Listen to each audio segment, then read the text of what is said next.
picked up rebel movements through Dome West 33rd Sanitary. I would say I'm a fan of the Crysis series. I'm a fan of the gameplay. The storylines in the first two games are pretty weak in my opinion. Crysis 3 seems to have come and gone. I remember hearing mixed things about it after it launched, so I decided to wait for it to come down in price. Developed by Crytek and published by EA, Crysis 3 was released for PC, PlayStation 3, and Xbox 360 in February 2013. For this review I played the PC version, and after playing Crysis 2 I was kind of excited to jump into it. So let's take a look at Crysis 3 and see how it is.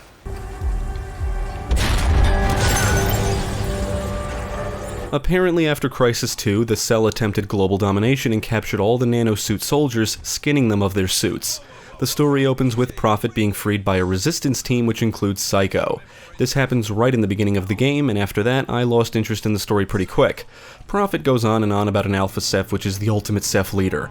There's a lot of other shit that happens, including moments which are supposed to be emotional, and despite the developers doing a slightly better job at character development this time around, I failed to care about any of them. I will say the voice acting may be the best the series has to offer, certainly better than what was heard in Crysis 2, but I found the story to be the worst in the series. The funny thing is, Crysis 3 feels like a more story-driven experience than its predecessors. The gameplay is basically on par with that of Crysis 2. You play as Prophet and can run, jump, crouch, slide, drive vehicles, detach and placed weapons, grab and throw objects and enemies, and perform melee attacks and stealth kills. Unlike Crysis 2, sprinting does not drain nanosuit energy, which is a good thing. The nanosuit is the gimmick, of course, and grants Prophet special abilities. You can once again activate armor and stealth modes manually, and use power abilities like power jump and power kick at any time as long as you have the energy.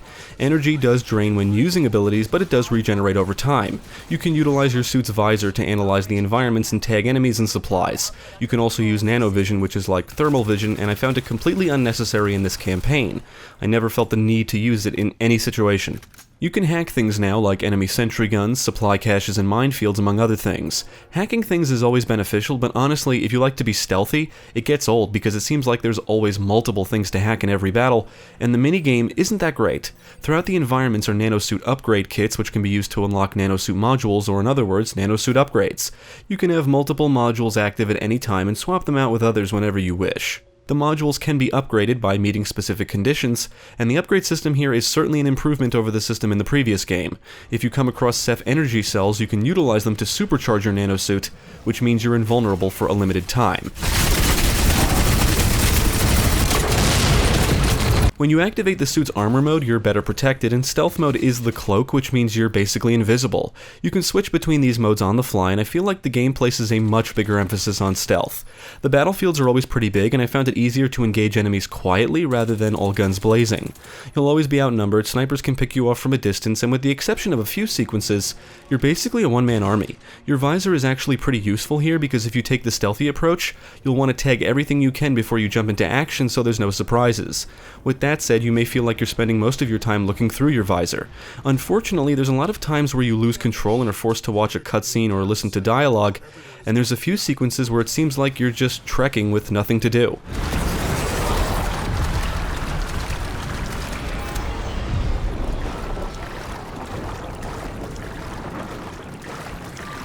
Most of the weapons from the previous games are present here, so there is a decent variety of firepower. Some of the new standout weapons include the Typhoon, which is like a powerful submachine gun shotgun combo, and the bow.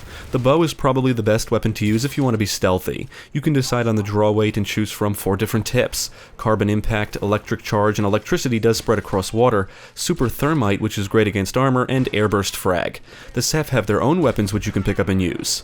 The Bolt Sniper fires powerful bolts of electricity. The Pinch Rifle can fire plasma bolts in a fully automatic fire mode or a spread shot. The Reaper Cannon is like an alien minigun. And then there's the X-Pac Mortar, which can lob plasma, and you can also charge up a powerful shot that inflicts a lot of damage. As expected, most weapons can be customized on the fly with different attachments, including different types of scopes and sights, barrel attachments like a silencer and muzzle brake, and there's different underbarrels and ammo types. You can unlock new attachments by finding weapons with them already attached.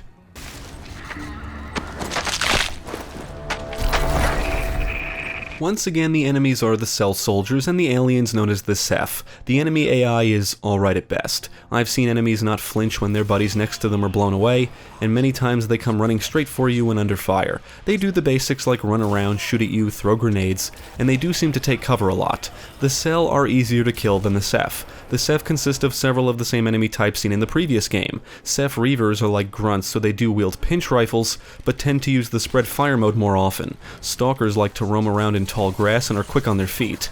Ceph Shadows are the snipers. Ceph Scorchers are four-legged units that can shoot fire. Pingers return and are a bit easier to kill this time around. There are a couple of boss battles which are actually quite easy. In fact, if you just pay attention to your surroundings, the game is rather easy in general. I had heard this game leaned towards the easy side and I did play on Veteran, and even though I did die from time to time, I can't say the game is particularly challenging. Maybe it is on higher difficulties, but on Veteran or lower, you can breeze through most encounters. The bow can take out most enemy types with one shot.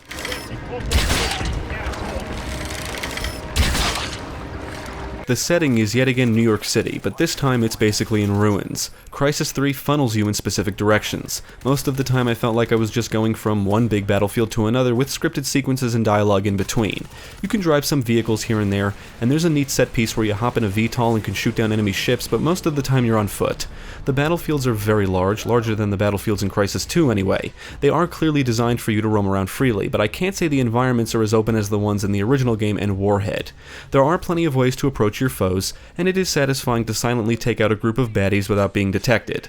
I found going in all guns blazing to be more dangerous, but the gunplay is enjoyable. There are objectives to complete, and you can always reference a waypoint so you know where to go, and sometimes you'll be given the opportunity to complete secondary objectives. The secondary objectives are usually located in areas where there's supplies or nanosuit upgrade kits, so there is somewhat of an incentive to complete them. In one chapter, completing secondary objectives rewards you with NPCs who will help you out in some way. There are collectibles to find scattered throughout the environments, and as you progress through the campaign, you'll unlock videos and music. Welcome to New York, version 2.0. Crysis 3 looks phenomenal, period. Everything looks good. The lighting, the textures, the particle effects, the weapon models, character models, everything. There's a lot of neat details like full body awareness, particles in the air, foliage swaying in the breeze, and you'll traverse through a lot of war-torn looking areas. When Ceph die, they tend to release a cloud of smoke along with their jelly-like substance. You'll see gunships flying overhead, destroyed vehicles and objects littered all over the environments, and alien structures populate the decimated urban landscape. The music, while not as good as the music in Crysis 2 in my opinion, isn't bad. There are some memorable and catchy tunes here that fit the action well. The sound effects are good, although I do think the weapons fire sounded better in the previous game. On the technical side, the game ran smooth and I did not experience any crashes or major bugs.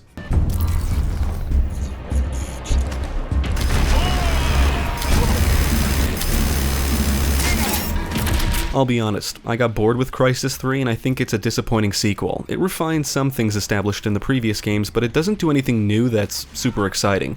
In fact, it's less exciting. It's almost as if the developers ran out of ideas. Crysis 3 is more story-driven than its predecessors, but the story isn't that great. The difficulty is a bit on the easy side, the pacing could be better, and the mechanics feel more recycled than improved. You really will feel like a super soldier since you can basically take out most enemies with little effort, but it does look good. I don't know what else to say other than I was ready for it to be over about halfway through. Nothing about Crysis 3 really held my interest, which is a shame. Can't move!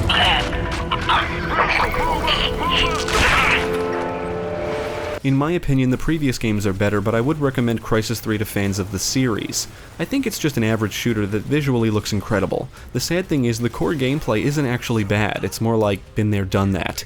This is the kind of game that I would suggest you pick up when it goes on sale. It's a very by-the-numbers shooter, and if you're hoping for a kick-ass sci-fi action experience, you may be disappointed. I certainly was.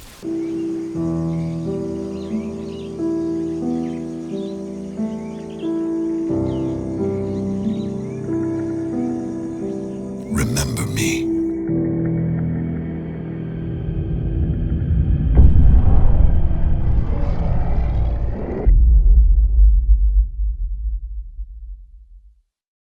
Thank you for watching. If you enjoyed this video, check out the rest of our channel, follow us at the links below, and you can also support us on Patreon.